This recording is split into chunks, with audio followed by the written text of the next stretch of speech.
하나님의 말씀이 영혼의 양식이라면 기도는 영혼의 호흡입니다. 하루의 시작을 말씀과 기도로 연다면 우리의 영혼은 날로 건강해질 것입니다. 오늘은 열왕기하 11장 1절에서 3절의 말씀을 묵상하여 우리의 영혼을 살찌우고 기도로 하루를 시작함으로 활력을 얻고자 합니다.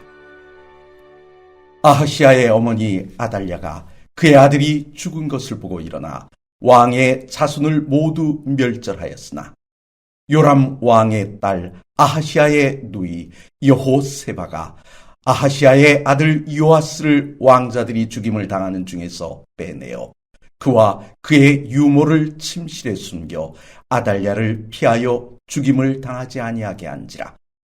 요아스가 그와 함께 여호와의 성전에 6년을 숨어 있는 동안에 아달랴가 나라를 다스렸더라. 유다왕 아하시아가 죽자 그의 모친 아달랴가 왕의 자손들을 모두 죽이고 스스로 왕자에 앉아 나라를 다스렸습니다. 그럼 아달랴는 누구입니까? 북방 이스라엘의 왕과 왕후였던 아합과 이세벨의 사이에서 출생한 공주입니다. 남방 유다의 여호사밧 왕이 아합과 군사동맹을 맺었을 때 동맹의 증표로 두 집안이 혼인 관계를 맺었습니다. 그때 유다로 시집온 여인입니다. 그녀는 당대의 악녀 이세벨의 딸답게 그의 남편 여호람 왕과 아들 아하시아 왕을 조종하여 마음껏 권력을 휘둘렀습니다. 그 후 아들 아하시아 왕이 죽자 왕자들을 죽이고 왕위에 올라 왕으로만 살았던 어머니 이세벨을 능가하는 모습을 보여주었던 것입니다.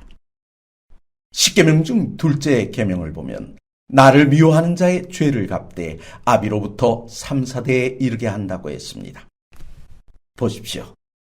여호사밧은 유다의 선한 왕 중 한 사람이었습니다. 하지만 그가 하나님을 의지하지 않고 북방 이스라엘의 아합과 손을 잡으며 당시 각 나라들이 즐겨 쓰던 외교 정책 중 하나인 혼인 정책을 따랐습니다.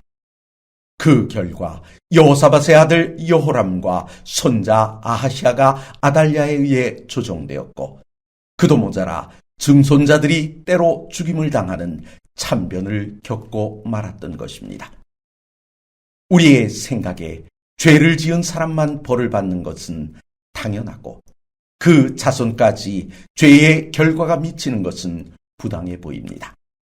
하지만 여호사밧의 잘못된 정책의 결과가 증손자에게까지 미치는 것을 보면 굳이 하나님의 심판을 거론하지 않더라도 잘못된 선택이 미치는 영향의 범위가 얼마나 넓은지 알 수 있습니다. 사람들은 발등에 불이 붙으면 하나님의 말씀보다는 인간의 꾀를 더 의지하려 합니다. 이때 인간의 꾀는 잠시 불을 끌 수 있을지 몰라도 그로 인한 후폭풍은 상상 이상이라는 것을 이 사건 속에서 보게 되는 것입니다. 아달랴가 짓고난 이야기는 매우 절망적입니다. 하지만 나를 사랑하는 자에게는 천대까지 은혜를 베푸시겠다고 약속하신 하나님이 계시다는 사실에서 우리는 희망을 봅니다. 본문 2절을 보십시오. 살육의 날에 어린 요아스 왕자가 여호세바에 의해 죽임을 피합니다.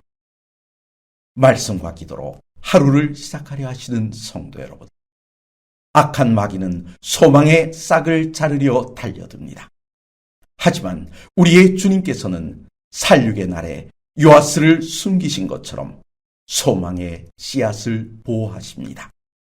이 시간 우리와 함께 하시며 보호하시고 구원의 끈을 붙잡아 주시는 여호와 앞에 감사의 기도를 올리심으로 복된 하루를 여시는 귀한 아침이 되시길 간절히 바랍니다.